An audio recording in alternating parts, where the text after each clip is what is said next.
Hi, welcome to part 2 for the explanation of the rhyme of the ancient mariner. In the first part, we saw how the ancient mariner killed the albatross. And now, in the second part, he continues the story that he is narrating to the wedding guest. And he says that now the sun rose upon the right and it was high above. But still it was not very clearly seen because the fog was hiding it. Later on, the other mariners, the mariners who were sailing along with the ancient mariner, they began condemning the ancient mariner. Why? Because the ancient mariner had killed the albatross.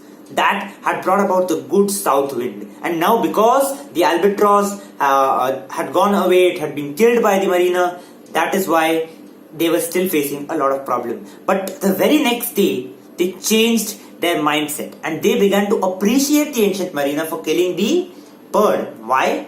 Because the next day the sun came up and it was neither dim neither very red. It was the perfect amount of sunlight that they required, and that is why they began appreciating the ancient mariner for killing the bird. But later on, again, what happened? Again, the sun came up in the sky, and slowly everything began to dry up. There was water everywhere, but their throats were dry.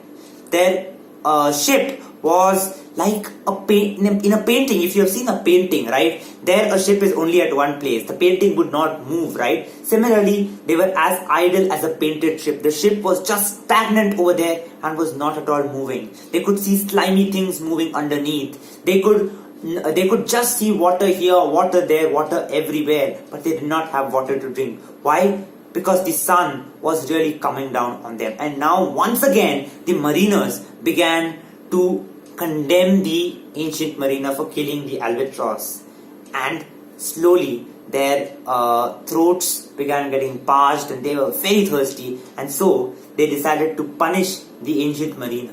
And how did they decide to punish the ancient mariner? By tying the albatross around him. Now the last thing that you would like to ask is, after all, that punishment was given to him, but what made the mariner kill the albatross? Now this is a very, very controversial question, and many people still do not have the answer to that question. But the reason that people give is that perhaps he wanted the south wind. He felt that the bird was not allowing the south wind to come, and so killing it would actually make it come. And it actually helped in the initial phase, but later on, once again, things altered completely, and slowly they were left with parched throats. They could not drink a sip of water. So what does this show? What does this poem basically show? It shows the fickle-mindedness of people.